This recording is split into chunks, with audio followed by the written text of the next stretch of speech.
Students, welcome to online class English. Today's task is grammar, that is voice. In the previous class, we have learned about voice change of interrogative sentence. Today, learn complex sentence and voice without by.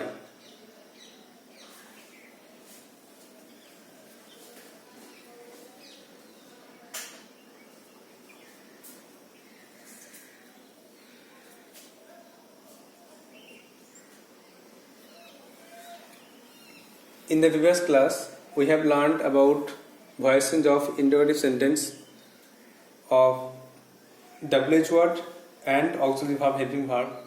I hope you have learned them well. Some of you sent me the home tasks or answers of home tasks and they were correct. Now, today learn voice without by. By ছাড়াও voice change কিন্তু হয়, সব জায়গায় যে preposition by বসে তা নয়। By ছাড়া অনেক সময় অন্য প্রিপোজিশন বসতে পারে, আবার কখনো কখনো বাই বসেই না। তো সেটা আজকে প্রথম এই বাই ছাড়া ভয়েস চেঞ্জ করব। প্রথমে রুল তো লেখার কিছু নেই, এক্সাম্পলই করায়। হেডিং করতে হবে voice change without by. Voice change, heading হচ্ছে voice change without by. Example, 1 নম্বরে light fills the room. Light fills the room মানে ঘরটিতে আলো পূর্ণ হয়, ঘরটি আলো দ্বারা পূর্ণ হয়। এবার এর ভয়েস চেঞ্জ করলে অ্যান্সার কি হবে দেখে নাও। সাবজেক্ট ভার্ব অবজেক্ট কোনটা? Subject verb object. তো আগে দিল the room, the room. Present tense আছে ফিলস, প্রেজেন্ট টেন্স, এই জন্য হেল্পিং ভার্ব ইজ বসলো, the room is. Third form বসলো ফিল্ড,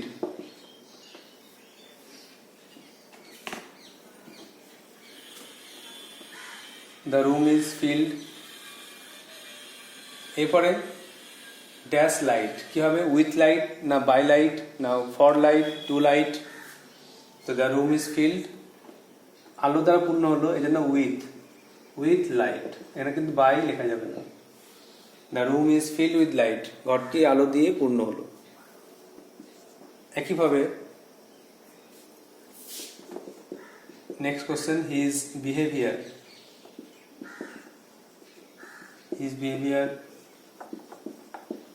shocked me.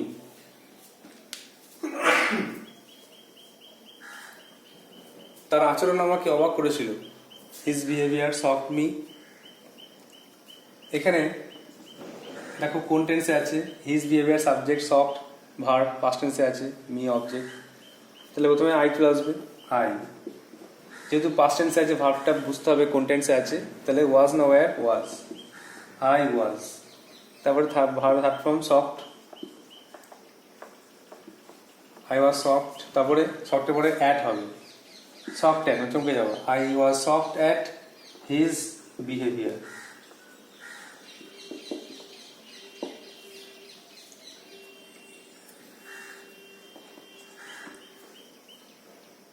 তারপরে আই নো ইউ,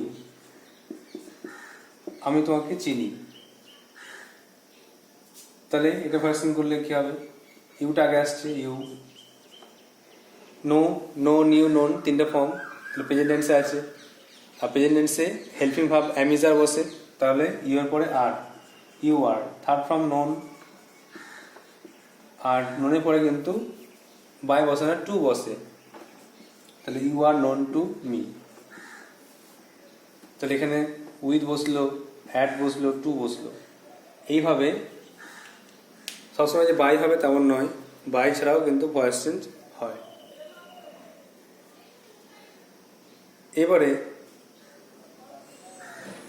যেটা লিখবো সেটা কোনো কিছুই নেই, প্রিপোজিশন কোনো বাই কিছুই নেই। যেমন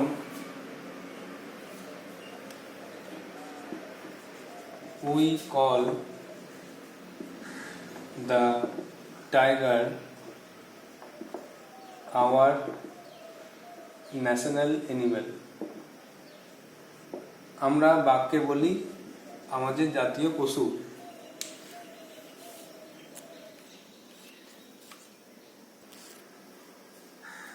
তাহলে অ্যান্সার লিখলে দেখো আগে সাবজেক্ট ভার্ব অবজেক্ট খুঁজে নেবে, কোনটা সাবজেক্ট কোনটা ভার্ব কোনটা অবজেক্ট। এইভাবে আওয়ারনেস এলিমেন্টটা আগে নিলে কিন্তু পুরো উত্তরটা ভুল হয়ে যাবে। প্রথম অবজেক্টটা আগে নিয়ে আসতে হবে, বা দুটো অবজেক্ট থাকলে যেটা ব্যক্তিবাচক সেটা আগে আসবে। যাই হোক, তাহলে we call the tiger our national element, তাহলে আগে এলো দ্য টাইগার। কলটা প্রেজেন্ট টেন্সে আছে, এই জন্য অ্যামিজারের মধ্যে ইজ, থার্ড ফর্ম হচ্ছে called. The tiger is called, বাঘকে বলা হয় আওয়ার ন্যাশনাল অ্যানিমাল, বাঘকে বলা হয় আমাদের জাতীয় পশু। এখানে বায়াস লেখার দরকার নেই, যেহেতু এখানে আমাদের জাতীয় পশু আছে, আর বায়াস লিখব না। এইভাবে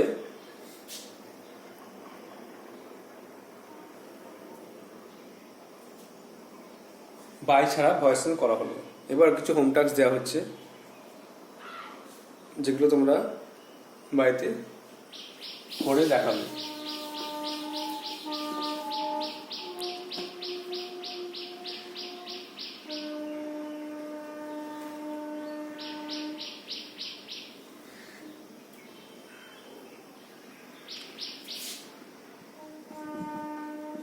হোম টাস্ক 5 নম্বরে,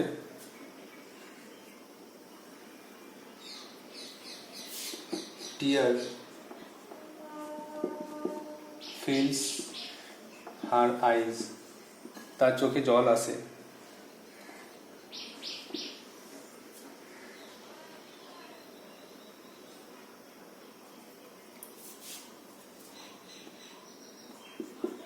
The boy knows the man, ছেলেটি লোকটিকে চেনে।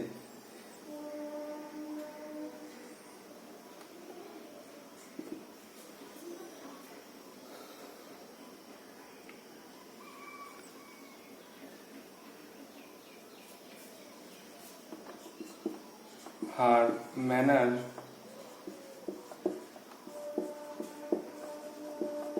shocked them, মেয়েটির আচরণে তারা অবাক হলো।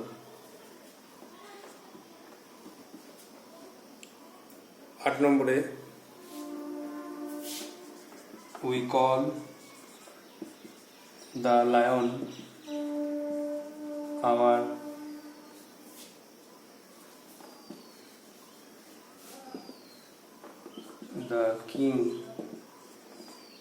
the king of beast, পশু রাজা বলা হয় সিংহকে, আমরা সিংহকে পশু রাজা বলি। 4টে এক্সাম্পল করে দিলাম, আর 4টে এক্সাম্পল বাড়ির কাজ দিলাম। সেটা হলো টিয়ার ফিলস আর আইজ, তার চোখ জল দ্বারা পূর্ণ হয়।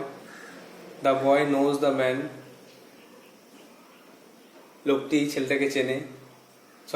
ছেলেটি লোকটাকে চেনে। আর হার ম্যানার সফট দেম, তার আচরণে, মানে হার মানে মেয়েটির আচরণে তারা অবাক হয়েছিল। আর 8 নম্বরে, we call the lion the king of beast, আমরা সিংহকে পশু রাজা বলি। তাহলে ভালো করে 4টে এক্সাম্পল মুখস্থ করে নিয়ে বাকি এক্সাম্পলগুলো করে আমরা দেখাবো।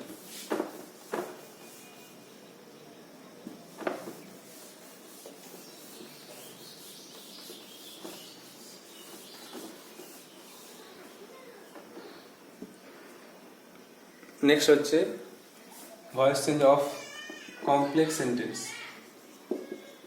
কমপ্লেক্স সেন্টেন্সের ভয়েস চেঞ্জ। কমপ্লেক্স সেন্টেন্স তোমরা জানো যে কমপ্লেক্স সেন্টেন্স মানে দুটো ক্লজ থাকে। কমপ্লেক্স সেন্টেন্সে দুটো ক্লজ থাকে, তো দুটো ক্লজ থাকলে দুটো ভার্ব থাকে মানে দুটো ক্লজেরই কিন্তু ভয়েস চেঞ্জ করতে হয়। তো শুধু একটু রুল লেখা যায় যে কমপ্লেক্স সেন্টেন্সের ক্ষেত্রে রুলটা হলো দুটি ক্লজ থাকলে ওই দুটি ক্লজেরই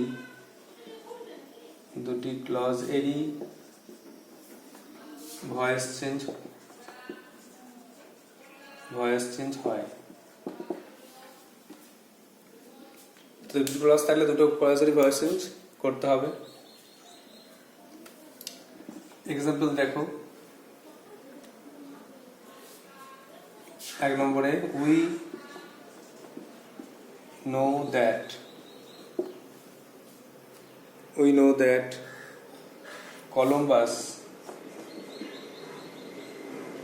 Columbus discovered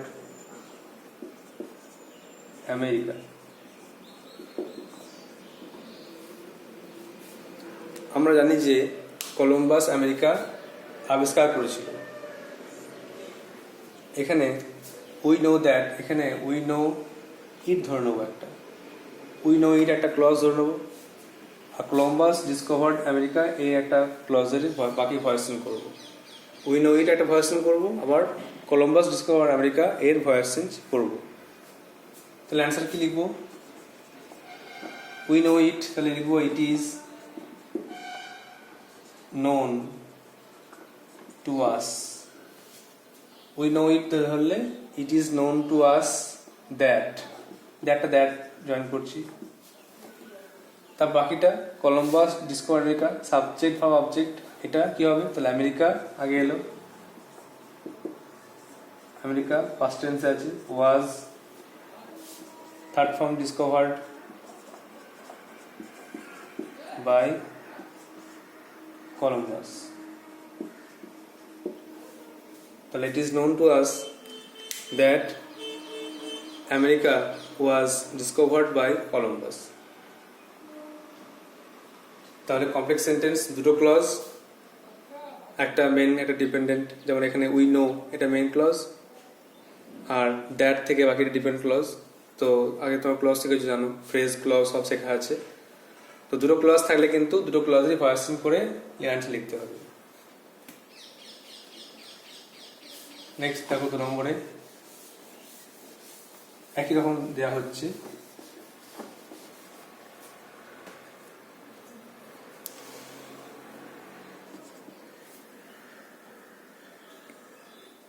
I know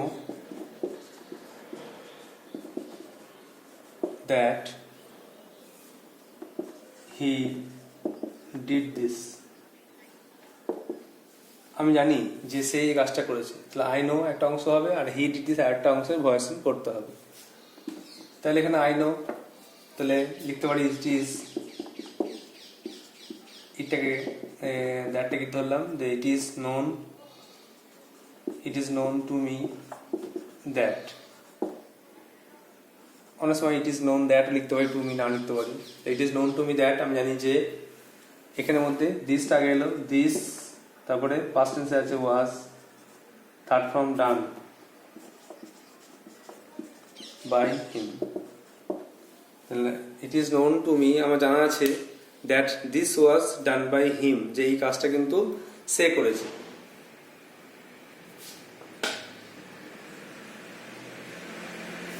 next একটা আলাদা দিচ্ছি 3 নম্বরটা। এগুলো খুব ইম্পর্টেন্ট রেয়ার কোশ্চেন বলা যায়, খুব টাফ কোশ্চেনে বা কম্পিটিশনে এগুলো পড়ে। যেমন we can not undo what we do. We cannot undo what we do, আমরা যা করি সেটা কিন্তু আর ফেরানো যায় না। যদি কোনো বড়কে অসম্মান করা হয়ে যায়, বড়কে অসম্মান করা হয়ে গেলে সেই অসম্মান করাটা কিন্তু আর ফেরানো যায় না। সেরকমভাবে দুটো অংশ আছে, উই ক্যানট আনডু, আমরা কোনো কাজ ফেরাতে পারি না, আর হোয়াট উই ডু, যে কাজটা আমরা করি। এই ক্ষেত্রে মনে রাখতে হবে এই সেকেন্ড পার্টটা দিয়ে শুরু করতে হবে, হোয়াট দিয়ে অ্যান্সারটা শুরু করব। মানেটা এরকম হবে যে কাজটা করা হয়ে যায় সেই কাজটা আর ফেরানো যায় না। আর যে কাজটা করা হয়ে যায় ইংরেজি কী হবে, হোয়াট। তো হোয়াট দিয়ে শুরু হলো, হোয়াট। আর এখন দেখো তো সাবজেক্ট কোনটা, ভার্ব কোনটা, অবজেক্ট নেই। তো অবজেক্ট না থাকলে আমরা বুঝতে পারবো না যে কি বসবে আর কি। আগে হোয়াট বসলো, তারপরে অবজেক্টের পরে কি হেল্পিং ভার্ব বসে সেটা বুঝতে পারছি না। যাই হোক, আমরা সিঙ্গুলার আছে বলে ডু, আমরা ইজ ধরবো, হোয়াট ইজ। অবজেক্ট নেই, থার্ড ফর্ম বসাবো ডান, হোয়াট ইজ ডান। আর বায়াস লেখা দরকার নেই, কি যা কাজ করা হয়, হোয়াট ইজ ডান। তারপর এখানে চলে আসবো, এখানে দেখো সাবজেক্ট উই, ক্যানটা ভার্ব, ডুটা আনডুটা মেন ভার্ব। ক্যান থাকলে যেমন সব বি যোগ হয়, ক্যান থাকলে অক্সিলারি ভার্ব বি যোগ হয়। তাহলে হোয়াট ইজ ডান, এখানে দেখো অবজেক্ট নেই, উই ক্যান আনডু, অবজেক্ট নেই, এই জন্য অবজেক্ট লিখবো না।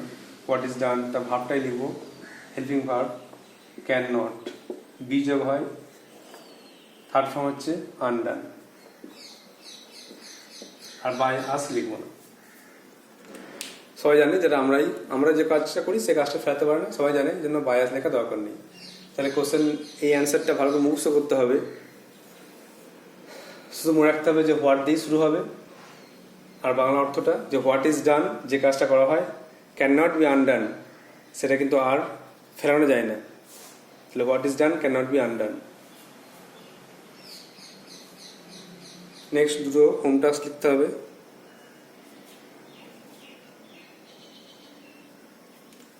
4 নম্বরে, he knows that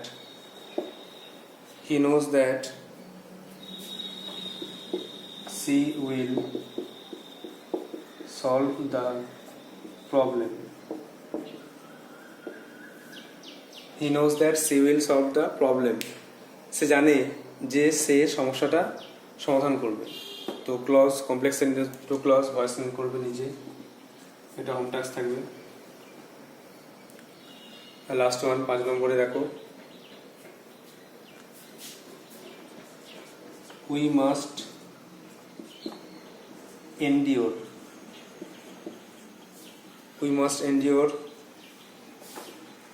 what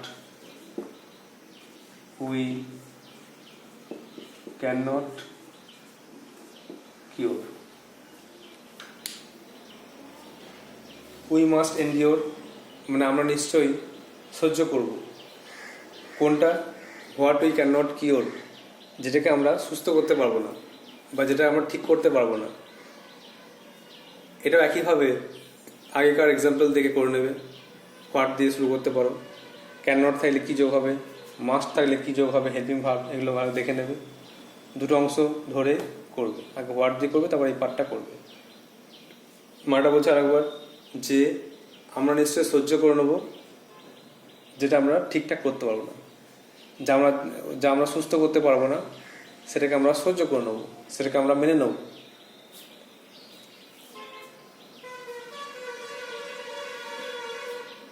তাহলে আজকে ভয়েস চেঞ্জের এই ভয়েস চেঞ্জ উইদাউট বাই আর voice change of complex sentence, এই দুটো টাস্কের মাধ্যমে আজকে এই ক্লাসটা শেষ করা হচ্ছে।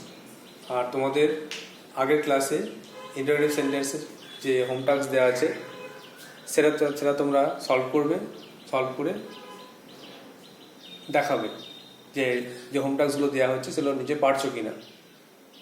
হোম টাস্কের অ্যান্সারগুলো কিন্তু করা হলো না, ওটা পরে তোমরা পাঠাবে উত্তরগুলো, তখন চেক করা হবে। তো I hope you will do so. You should write down these rules and examples in your copy, memorize it and practice it. So that's all for today. Thank you.